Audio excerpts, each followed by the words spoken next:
Editorial Páginas presenta Páginas, noticias y opinión de la vida pública de Sinaloa. Noticias, reportajes de interés, entrevistas con los personajes de hoy y la imperdible mesa de debates con voces autorizadas. Bajo la conducción del periodista Alejandro Gallardo. Sin línea y en línea con todos ustedes. Bienvenidos. Muy buenos días, les saludo con mucho gusto en esta nueva emisión de Páginas, Noticias y Opinión. Estamos transmitiendo totalmente en vivo a través de nuestras diferentes plataformas.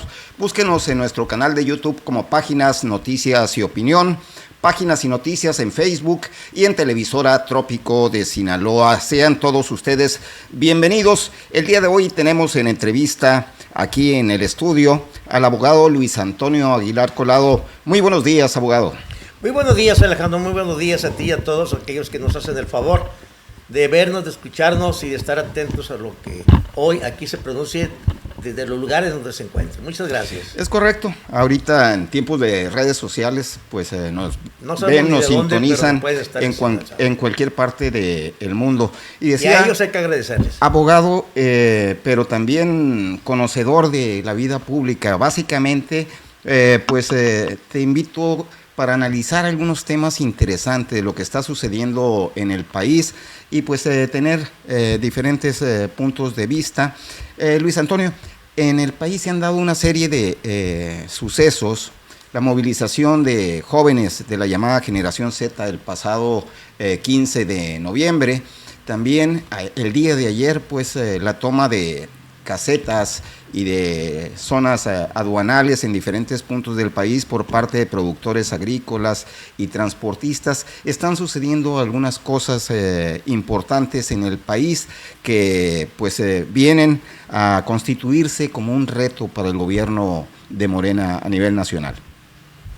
Bueno, mira, por un principio de cuenta habríamos de decir que México está vivo, México está muy vivo y parece ser cada día más vida tiene México.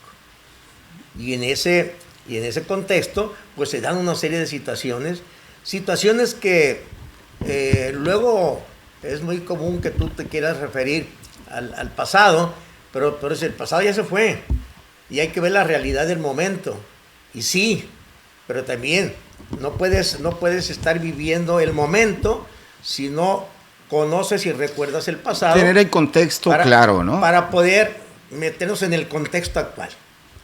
Y ciertamente, en este momento, se han dado una serie de movimientos sociales que todos tienen validez. En el México actual todos tienen validez, unos más, otros menos. Y si gustas, las causas serán distintas, pero es inquietudes sociales que se viven en el México en el que vivimos. Sí, y si gustas, vamos por partes para dar el contexto. A ver, la manifestación de jóvenes, la motivación particularmente es en torno a la inseguridad pública que vive el país, amplias zonas del país, también particularmente Sinaloa. Por supuesto que hay motivo para estar inquietos sobre estos temas, ¿no? Sí, y también es cierto que son inquietudes ciudadanas y que se tratan de manejar en un entorno ciudadano y que no se escapa a que fuerzas ajenas al movimiento en sí se quieren apoderar de estos movimientos porque quieren llevar agua a su molino, obviamente. Y principalmente son fuerzas políticas que les interesa pues participar, que se les tome de una manera más directa en la política nacional. Sí. Los militantes de los partidos y se suben a esas inquietudes que son muy válidas, pues para también hacer ruido, porque principalmente lo que se busca, ¿no? Sí, los militantes de los partidos políticos pues son parte de la sociedad. Vivimos en un esquema político donde para llegar a las representaciones tiene que el ciudadano encauzar sus esfuerzos, sus aspiraciones a través de una oferta política, llámese de izquierda, de centro, de derecha. Entonces, lógicamente, tienen derecho a participar en estas movilizaciones, ¿no? Bueno, definitivamente el derecho lo tienen. Para eso están constituidos los partidos precisamente. Lo que sí creo yo que no debiera ser, o creo yo que están mal enfocando las baterías los partidos políticos, es en quererse subir a estos movimientos sociales que no les están dando dividendos favorables. Las formas en que se han dado, la participación en la que han tenido personajes muy vinculados a la política actual, principalmente figuras del PAN y una que otra por ahí desperdigada del PRI. El PRD ya definitivamente desapareció, pero creo que no es por ahí. O sea, los movimientos sociales debieran dejarse precisamente a la sociedad. Aquí, en el caso del día 15 de noviembre, que se dijo que era un movimiento de jóvenes y que lo que menos se vio fue jóvenes y que sí se vieron figuras de la política, principalmente del PAN, creo que te los hace hacer mal, porque tienes razón en que tienen derecho los partidos en participar en lo que sea, si se les permite, y si no se les permite, pues ellos van y se cuelan ahí, pero creo yo que no es por ahí la situación. ¿Qué es lo que pretenden o cuál debiera de ser la finalidad de los partidos? La finalidad de los partidos es ir a luchar en el ámbito político, en ir a socavar al gobierno al que pretenden socavar, porque es lo que hacen desde la forma política, y para eso creo que están descuidando su aspecto o su base principal. Tú ves a un PRI y a un PAN sin estructuras, sin gentes, sin figuras, sin liderazgo. Entonces, ¿qué es lo que están haciendo? Vamos ya a una próxima elección, el día 10, el año 27. El 27, vamos a una elección en donde ellos deben de aprovechar precisamente para buscar cambiar las formas políticas, para buscar desde ahí cambiar el sistema, desde ahí, pero resulta ser que lo que menos están haciendo los partidos es política. Eso que es estructura política, figuras políticas, trabajo político, no lo están haciendo, porque no tienen figuras, no tienen liderazgos. Entonces, buscan subir a estos movimientos, pero no es ni la forma ni el camino, creo yo, sino es el ámbito electoral en el que ellos deben estar trabajando. Eso es lo que voy. Yo creo que sobredimensiona el mismo gobierno y el partido oficial en estos momentos, Morena, sobredimensiona la participación de los partidos políticos que carecen precisamente de lo que tú dices, casi no pintan, están desdibujados los partidos políticos, y justificar o decir el gobierno que tras cada uno de los movimientos, por ejemplo, la marcha de los jóvenes o la del 15 de noviembre, o por ejemplo, el tema de el paro de agricultores y transportistas el día de ayer a lo largo del país, se van por la fácil de decir que tiene un trasfondo político y no una sustancia social. Por ejemplo, en el caso de los agricultores, pues, ¿qué piden? Precios de garantía que estén por encima del costo de producción. Entonces, es algo que no se les garantizó en el presupuesto de 2027. No quiere decir que todavía falta mucho para que cosechen, y vamos a ver cómo se dan los apoyos del gobierno. Esos apoyos debieron de haberse consignado en el presupuesto de egresos, ponerle centavos suficientes para que puedan tener la garantía de sembrar y de llevar sus cultivos hasta la última instancia.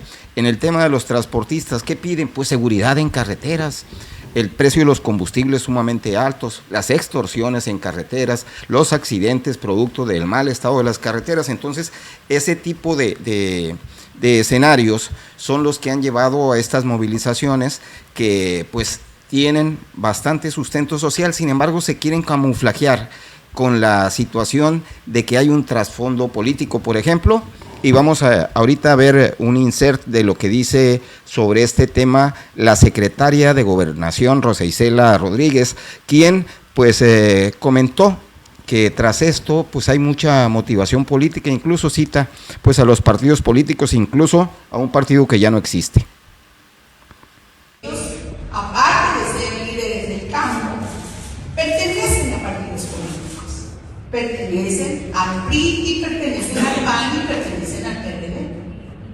Claramente no es que yo lo diga, ellos tienen una historia política y entonces es cuando tú dices, si no quieren llegar a acuerdos y van a afectar a la población, es que hay una motivación política, porque Aquí la secretaria de Gobernación pues se va por la tangente, buscan el sesgo político, no el tema de fondo. Dice, pues estamos abiertos al diálogo, aquí está la mesa de negociación, vénganse para acá y no hay motivo para manifestarse. Y si quieres le seguimos sobre este tema, pero también vamos a este insert, lo que dice la diputada federal sinaloense Merari Villegas. Lo voy a hacer a título personal. Yo, diputada federal Merari Villegas, creo que hay interés político que se esconde detrás de las manifestaciones legítimas, porque lo vuelvo a repetir, son manifestaciones legítimas de muchos agricultores en Sinaloa, pero por supuesto que hay líderes con intereses políticos. Así es, esto es lo que comenta la diputada federal y pues, ¿cuál es tu percepción sobre este tema? Mi percepción es que definitivamente a esto no se le puede quitar el sesgo político, pero el decir el sesgo político no necesariamente tiene que decir que son los partidos políticos los contrarios al sistema lo que se estén manejando. Esto, tú lo decías hace rato, tuvo que haberse incluido en el presupuesto de la federación numeritos, no palabras, números, que para que vinieran a ayudar, a apoyar al campo. Y eso se maneja de manera política. Lo que están manejando ahorita sí es política, pero es la política del campo, no la política partidista. Política agrícola. En donde se debe de ir a buscar. ¿Quiénes son? Tú dime, y cuando hablas tú aquí de Merari, ¿cuándo le has visto tú a Merari? Es más, a la senadora, a Imelda Castro. ¿Cuándo los has visto que saquen la cara, que se oiga la voz de ellos, defendiendo, apoyando, mínimo, comentando sobre el problema del agro en Sinaloa? Nunca los has escuchado. Ahorita andan en campaña ya y como que quieren sacar algo, pero le sacan, es el término correcto, le sacan a hablar con claridad, porque en un momento dado ellos tienen una jefa que es la que les marca la línea y no van a decir nada que vaya a afectar a las políticas de gobierno. Entonces lo que digan ellos y nada son no nada. Y ahorita el horno no está para bollos. Lo que salgan y digan se les va a tomar muy en cuenta. Pero por lo que me decías, el tema sí es político, pero no es político partidista, es político social. Me llamó mucho la atención lo que dijiste en tu introducción. México está vivo, o sea, la sociedad está pasando por encima de las representaciones partidistas o de legisladores. Por ejemplo, lo decías bien, la senadora Imelda Castro tiene 3, 4, 5 reuniones o asambleas informativas cada fin de semana en diferentes municipios de Sinaloa, promoviendo los supuestos logros de la Cuarta Transformación, lo que han hecho en materia legislativa. Sin embargo, le preguntaríamos a la senadora o a la diputada Merari Villegas o a nuestra diputada federal aquí por el sur del estado, ¿qué han hecho? Fíjate, para no te apoyar? acordaste su nombre. Sí, se me escapó. ¿Por qué? ¿Pero por qué? Nuestro productor sí se lo sabe. ¿Cómo se llama la diputada de aquí del 6º distrito de...? Ni yo tampoco me acuerdo de ella, fíjate. Bueno, pero me voy a acordar ahorita. Olegaria Carrasco. Así. Ella tiene la representación. Es la representación que tiene esta señora. Iba para ese tema porque ese distrito abarca la parte norte de Mazatlán, abarca San Ignacio, Elota, Cozalá y parte de Culiacán, una zona agrícola muy importante. Mucha zona productora. Es correcto. Productiva.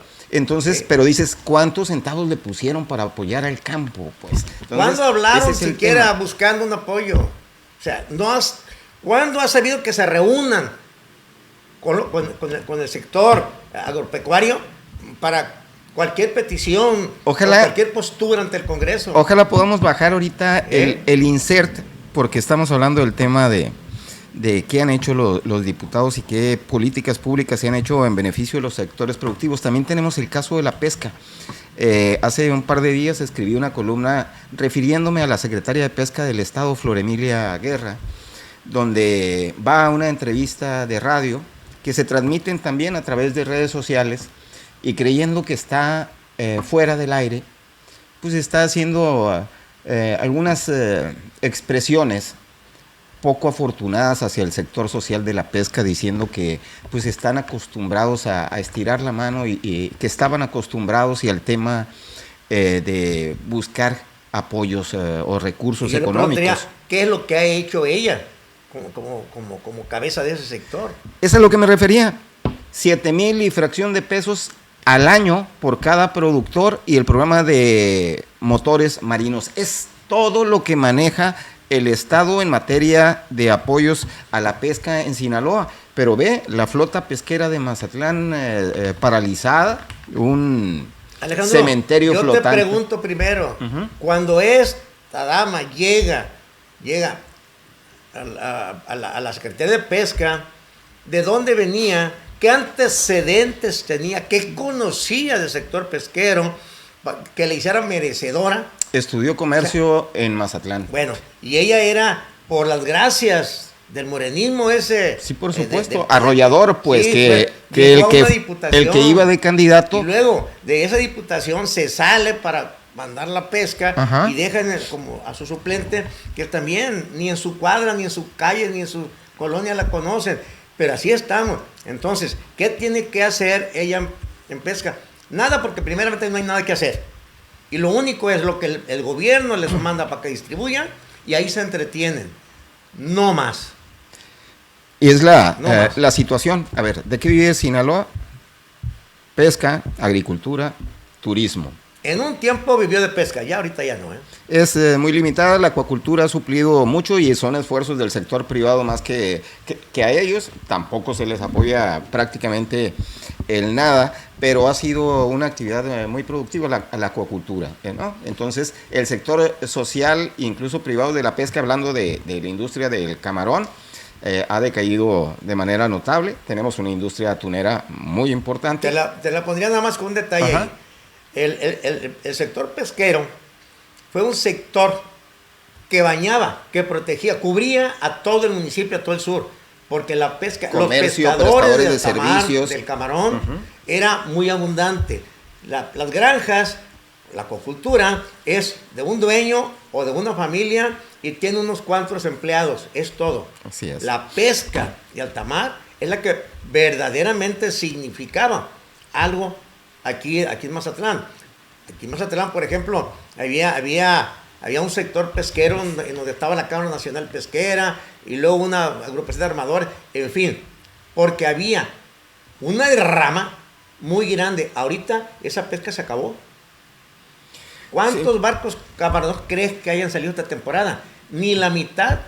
Sí, poco más de 200, que representa el 40, poquito más del 40%, pero estaba sacando cuentas. Espérame, pero además, de ese 40%, vuelven los barcos de viaje, vienen tronados. 3-4 toneladas. Para los gastos. Esa es la triste realidad. Y por más que se hable del mal del pasado, y que la justificación de este gobierno ha sido eliminar subsidios porque había corrupción. ¿Y por qué?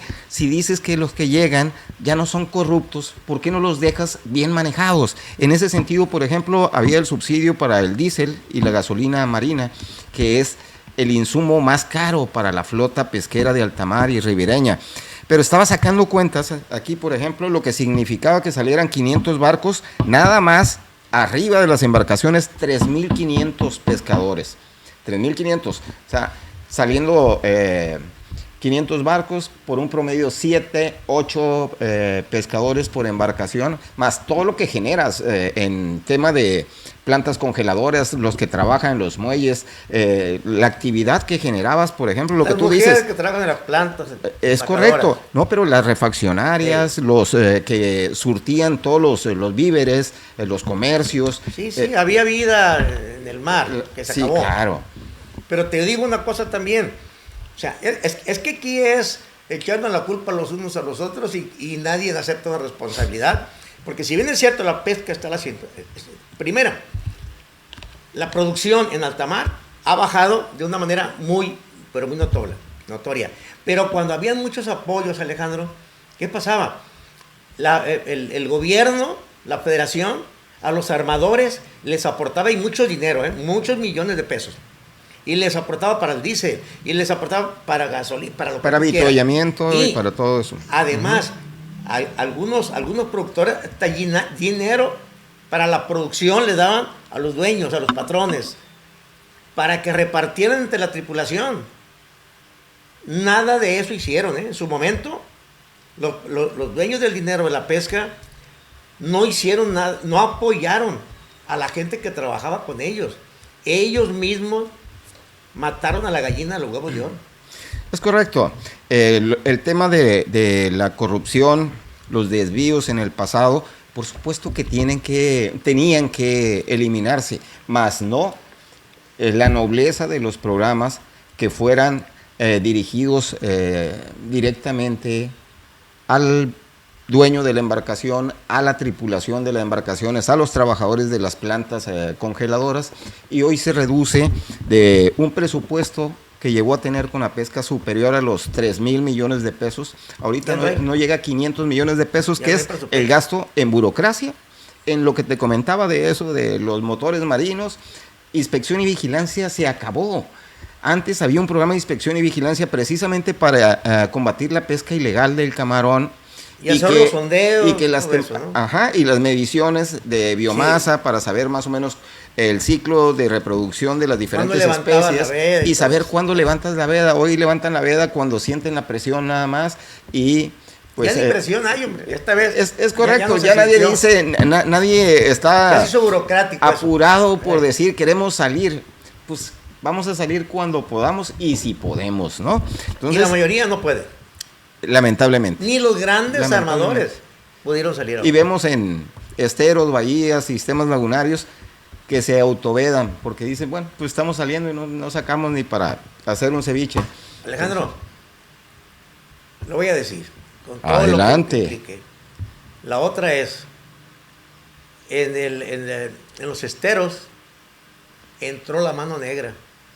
Me ganaste. Entró la mano negra y el gobierno no ha hecho nada para detener eso. Y se acabaron la pesca en los esteros. Ahí no puedes sacar una cola de camarón si no tienes el visto bueno de la mano negra. Antes veíamos en las colonias, en los fraccionamientos, la gente con los baldes vendiéndote por kilo el camarón. No, ahorita... Y los domingos era una romería a los esteros para comer allá y para traer. Ya se acabó todo eso. Y no ves a la marina, que es la que debe estar cuidando, en los caminos de las pescas. Sí, sin duda, un tema lamentable, y ahí están. Y un tema también delicado. Todos, sí, pero ahí están todas las opciones de oportunidad de la autoridad para mejorar en temas de seguridad pública, para apoyar verdaderamente a los productores, a los cooperativistas, poner orden en todas esas actividades y apoyar a la gente que sale todos los días a trabajar y a buscar el sustento de sus familias. Pero si te parece, le entramos un poquito más a la grilla. Échale.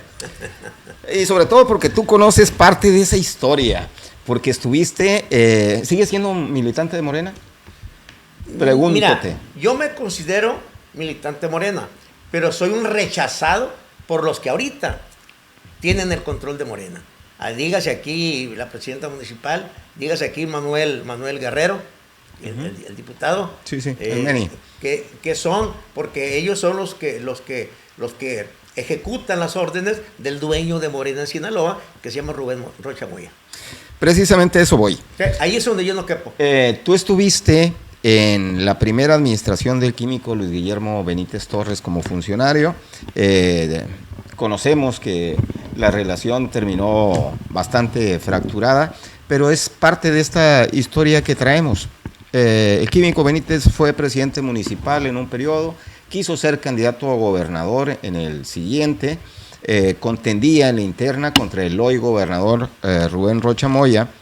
Sin embargo, pues ocurrieron cosas, a confesión del propio gobernador, dijo en una entrevista que le hicieron en la Feria Internacional del Libro de Culiacán, dijo que efectivamente las encuestas posicionaban mejor al químico que a él, y que en 2 ocasiones se tuvo que interrumpir el anunciar oficialmente la candidatura del químico al gobierno de Sinaloa por las presiones que ejercieron diversos grupos, y que tuvo que intervenir directamente el entonces presidente de la República, Andrés Manuel López Obrador, para pues finalmente aplicar lo que el PRI hacía y hacía muy bien, el dedazo.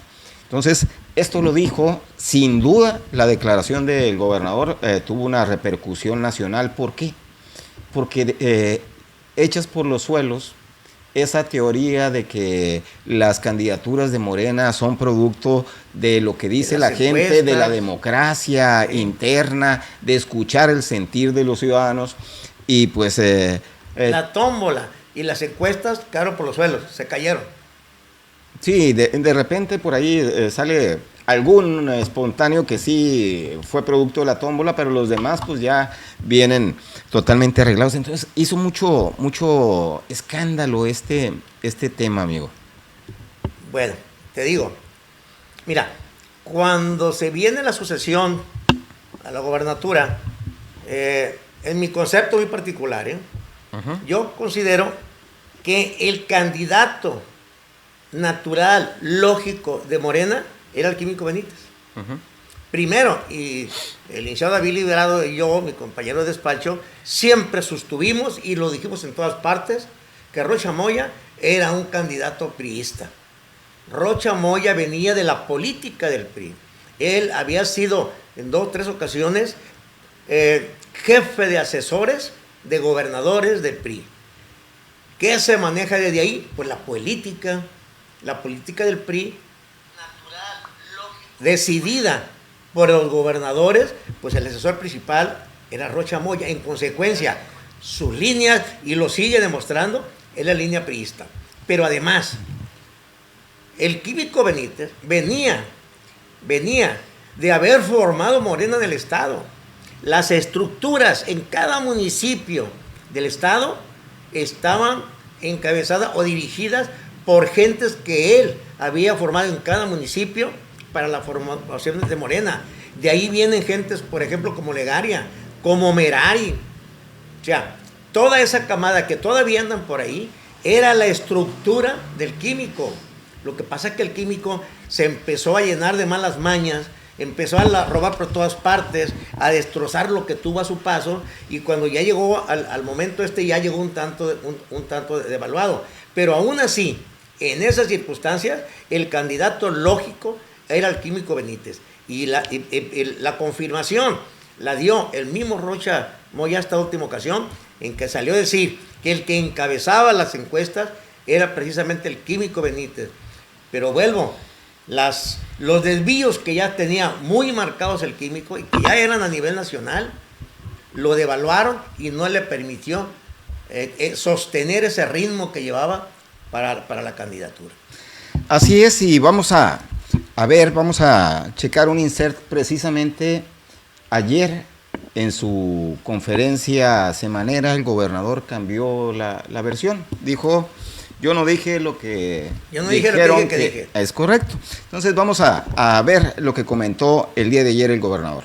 Es cualquier cosa la candidatura. El presidente Andrés Manuel pidió ya, después de la segunda ocasión que suspendió la comisión o el comité de encuestas, que ya venía dispuesto a dar a conocer en las 2 primeras veces, dije, como candidato de Morena a el Químico Benítez. Eso ya lo supe después yo, porque nadie me lo dijo a mí en corto, pero lo supe. Bueno, cuando esto ocurre, ¿qué hace el presidente? El presidente no está informado ni a quién iban a dar a conocer, porque incluso me dijo, ahí estaba incluido un expriista también, pero estaba dentro de los aspirantes.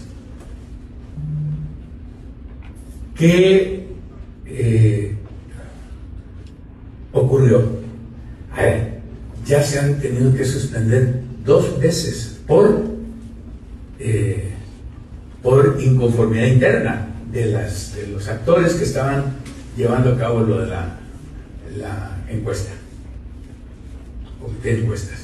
Bueno, ¿por qué? A ver, tráiganme esa encuesta para verla yo. Y llevaron la encuesta. Y la encuesta, lo que tenía claro, es que yo como aspirante era quien tenía la mayor intención de voto que cualquiera otro, el doble que el más cercano, que no era por cierto el Químico Benítez, el doble que el más cercano. Yo tenía del orden del 35% y el 15% tenía el más cercano. Entonces el presidente dijo, oye, pero ¿para qué se andan enredando? Pues aquí está. El factor que resuelve las encuestas es la intención de voto. Como el presidente Andrés Manuel López Obrador, en mi opinión, es el más grande demócrata de este país, dijo, aplíquese el criterio de la democracia. En este caso, lo fundamental es ver cuánta gente está dispuesta a apoyar al candidato que nosotros hacemos en Sinaloa. Y ese es atender el sentido democrático de la gente. Por eso digo, Andrés Manuel, insisto, el hombre más, para mí, más democrático en el país. Ahora, quiero además pues reconocer que tuvo la sensibilidad de pedir que le prestaran los resultados de la encuesta. Y los vio. Y fue cuando dijo, pues el que gana pues es el que tiene un 35% de frente a un 15% que es el más cercano. Pero además, ustedes también son testigos de eso, todas las encuestas anteriores a ese tiempo de definición, porque la definición se dio en diciembre, todas las encuestas que se publicaron aquí, yo tenía las preferencias electorales, parece. Y precisamente el día de ayer anoche subí yo una columna en Páginas y Noticias, precisamente abordando este tema, la titulamos Lo que Rocha quiso decir. Y comentaba allí que en política pocas cosas envejecen tan rápido como una confesión. Y es lo que dijo apenas hace una semana. Y ahora cambia la versión el señor gobernador.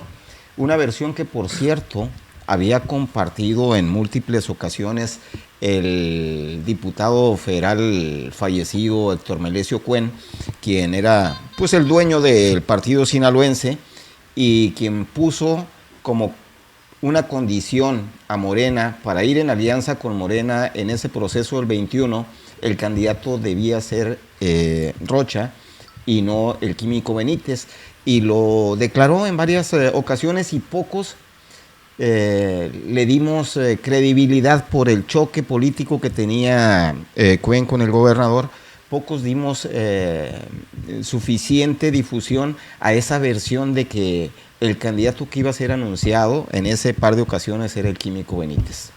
Bueno, el choque Héctor Melesio Rocha vino ya en el gobierno. En el gobierno. Sí. En aquellos tiempos no. Recordemos que ambos son de la misma región. Claro. Fueron amigos de toda la vida.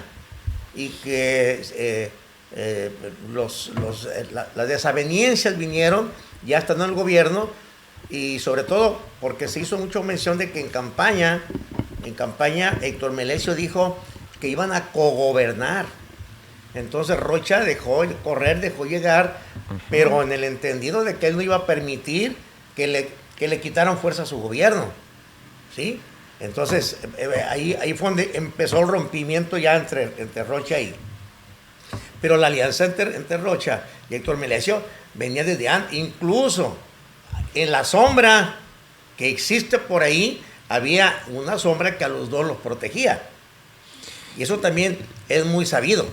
Sí, entonces esta versión corrió y no se le dio suficiente difusión en aquel momento. Y ahora, por ejemplo, citaba yo en la columna que realmente lo que había sucedido, que su candidatura sí era justa, que las encuestas lo favorecían, pero que el problema no eran los números, sino los mapaches incrustados en el comité de encuestas de Morena. Bueno, no lo dijo el tema de mapaches, sino pues que hubo desviaciones. Pero era claro el mensaje. Sí, claro, que hubo desviaciones de parte de quienes estaban a cargo de operar las encuestas y que por ello, en términos generales, el químico salía bien posicionado. Lo cierto es, bueno, ya te decía, que desde siempre el candidato lógico fue el químico.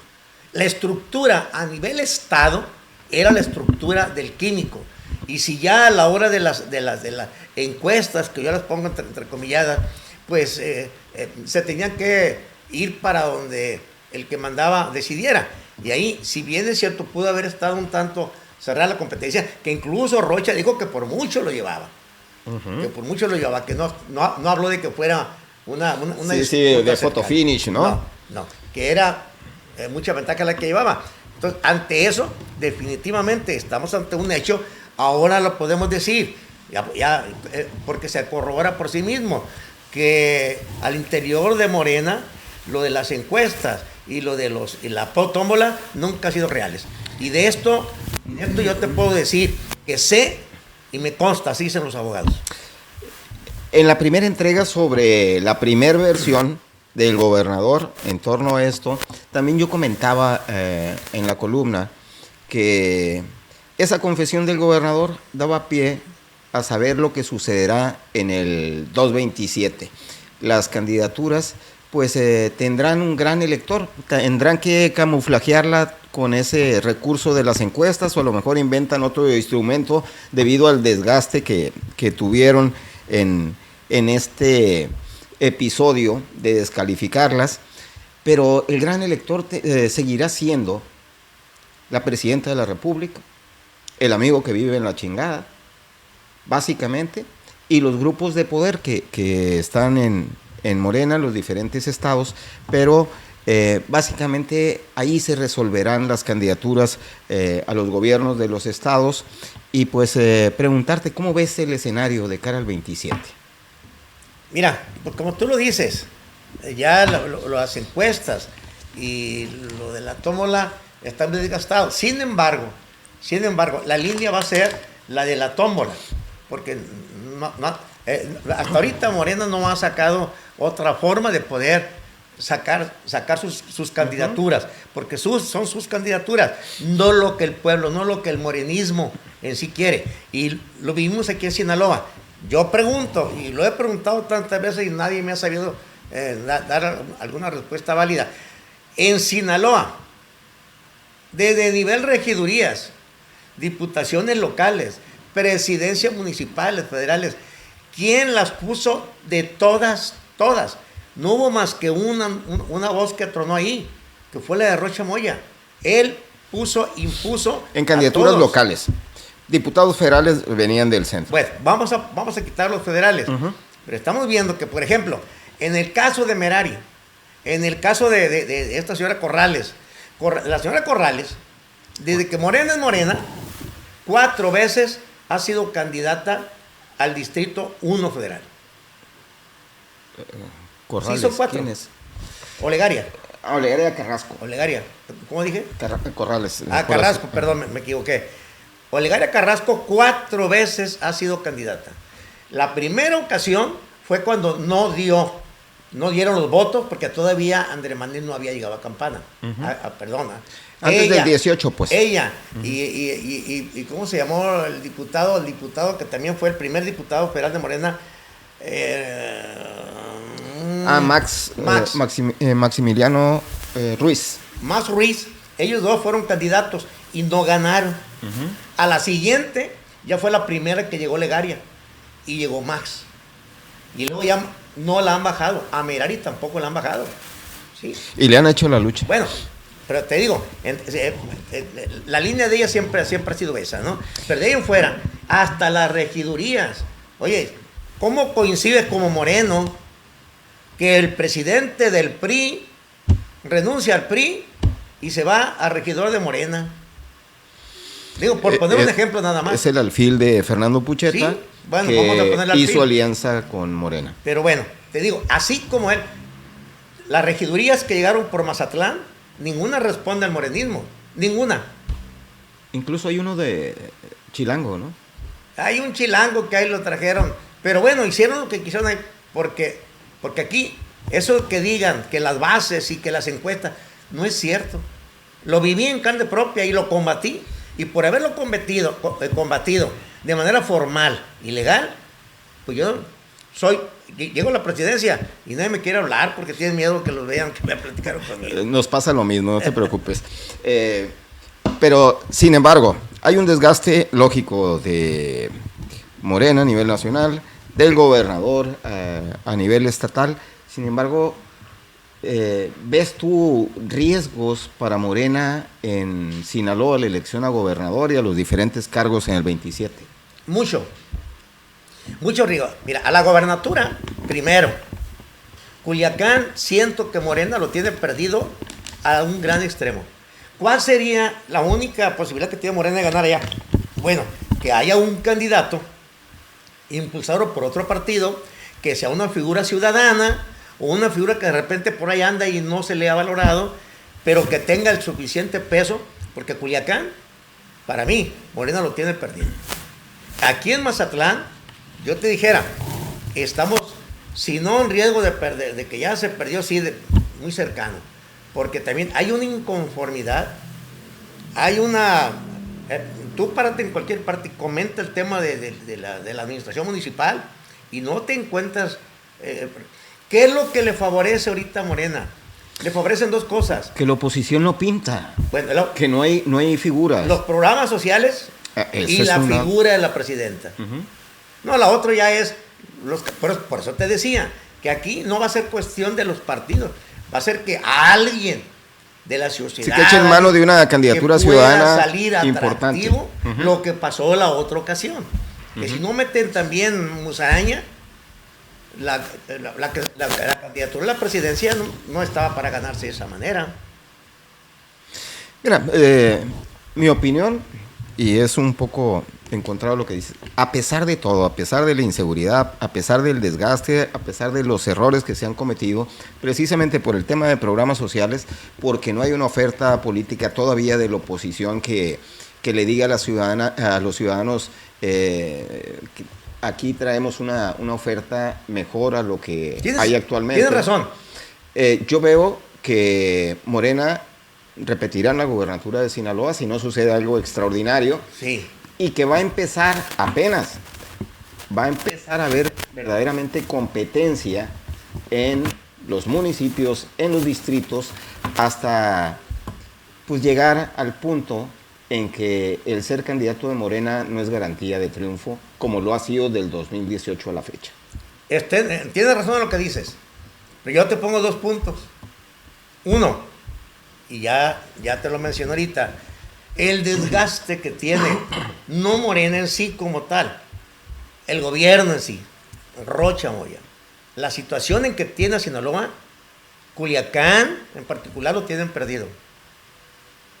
Esa es una. Y la otra, dame una figura del morenismo que levante. No, es la marca la que ha llevado, ha sacado adelante a todos. Por eso, pero del contrario, un partido que no sea de los fuertes, pero que saque una buena figura. El caldo de cultivo que ya existe, con una buena candidatura, al menos va a dar la batalla. Sí, habría... Y yo te diría, a la presidencia municipal de Culiacán, yo la veo en chino, y la de Mazatlán, según... Mira, hay componentes políticos corredores interesantes. Por ejemplo, si nos vamos por municipios, ya estamos casi en tiempo de concluir.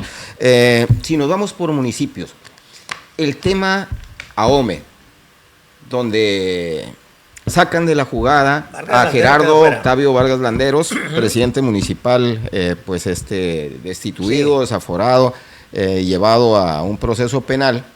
Gerardo Vargas Landeros y el grupo de Mario López Valdés, porque bueno, vienen del PRI también y estaba jugando y quería ser candidato a gobernador por Morena. Al salir de la jugada, Vargas Landeros le va a abrir un boquete muy importante a Morena, y en los dos procesos electorales anteriores, Gerardo Vargas con Morena, junto con la marca, apenas ganó con un par de miles de votos. Entonces, yo creo que el municipio más riesgoso para mí, dices bien, Culiacán y Ahome. Sí, ahora, por Ahome, ¿quién competió contra Vargas Landeros? Mingo Vázquez. Mingo Vázquez. Mingo Vázquez ahorita Lo trae el verde. lo trae el verde, o sea, ya no va a ir con el PRI, con el PAN. Entonces, va a jalar más votos. ¿Quién te dice que en un momento dado... Ahora su opositor va... El mismo Mingo Vargas vaya a competir otra vez, ya no por la marca que llevó en aquella ocasión, por una marca distinta que sería el verde, que a lo mejor tiene más jalón. Morena, porque Vargas Landeros y Maloba van a ir en contra de Morena. Es correcto. Entonces, así lo veo. Entonces, que ahí pudieran, a lo mejor el mismo Mingo hace alianza con ellos. No está para dudarse. Esa jonjolí de todos los moles, Sí. amigo ha competido por el PT, por el PAN, por el PRI, por el PRD cuando existía, y bueno, No sé si ahora te acuerdas, va al verde. Allá para, creo que Angostura, donde hubo un presidente municipal que en 3 ocasiones... Chenel Valenzuela. Y que... Chenel fue candidato, él era garantía de triunfo por donde fuera. Por donde fuera. Y hacía cada loquera que sí historia. Sí. No, todo un personaje. Bueno. Todo un personaje, sin embargo, muy querido en esa zona. Sí, y en el caso de Mingo es algo similar, que se encontró una tranca dura porque no ha ido por Morena, pero ha dejado los pelos en el portillo, pues, en el rancho. Es correcto. Muy bien, abogado, te agradezco mucho. Y aquí en Mazatlán, aguas, Aquí en Mazatlán, con un buen candidato, fuera de Morena, o un buen candidato, quién sabe. Ya lo vimos la vez pasada. Yo creo que habrá competencia, ¿Sí? Habrá una situación de competencia Morena, muy parejera. Dime una figura de Morena que esté listo para competir a la presidencia. El que anda más caliente es Moisés Ríos. Y su pura figura desbalancea todo. Yo no veo a un integrante del gabinete municipal compitiendo Jugándole por la presidencia Bueno, municipal. fuera del gabinete. Y muy complicado Fuera del gabinete. sería que fuesen incluso a una diputación local. Fuera del gabinete hay No hay pocas, figura de Morena. pocas piezas. Habría que ver, pues bueno, ahí se menciona a Manuel de Jesús Guerrero, al Meni, que es gente muy cercana al gobernador, pero tiene en su contra el tema de que el gobernador pues no va a incidir. Será el próximo candidato a gobernador o la candidata a gobernador quien ponga candidatos en los municipios. Pero no es una figura electoral tampoco. No, Aparte de digo, que no el ha pasado gobernador no ha pasado por el ácido de las urnas, pues, porque fue diputado vía plurinominal. Él y mi gran amigo Miguel Ángel Gutiérrez. Le Le mandamos saludos. por Miguel cierto, Ángel. también le mando Se ha saludos, visto pero malancón de salud. ese es el tema. Sí. Hace mucho, de hecho, fui al evento del gobernador del pasado sábado y estuvieron todos los diputados locales y me llamó la atención de que no estuviese ahí Miguel Ángel Gutiérrez hace bastante tiempo. Yo creo que antes de que asumiera la diputación, pero entonces no lo veo. Bueno, yo tengo rato que no lo veo. Hace mes y medio quizás que lo vi. Estaba enfermo, ha estado enfermo de más tiempo Sí, atrás. lo habían intervenido Creo que quirúrgicamente Miguel Ángel representa antes. el único político que está ahorita en alguna posición que realmente, con todo lo crítico que puede hacer, pero que realmente tiene pueblo, que tiene raíces. Sí, pero no se le ha visto trabajando en territorio, por No, lo es que que tú se ha visto dices. muy enfermo. Por lo que tú dices, Sí. pero no se le ha visto trabajando Ojalá en que se territorio. ponga bien porque su grilla hace falta. Así es, amigo. ¿Algo más para despedirnos? No, si es el tema ya creo que están tocados y concluidos. Muchísimas gracias. Así despedimos el programa del día de hoy. Nos estaremos viendo el próximo jueves a las 11 de la mañana aquí en Páginas, Noticias y Opinión. Editorial Páginas presentó Páginas, Noticias y Opinión con el periodista Alejandro Gallardo. Síguenos en línea por todas nuestras plataformas y en redes sociales. Hasta la próxima.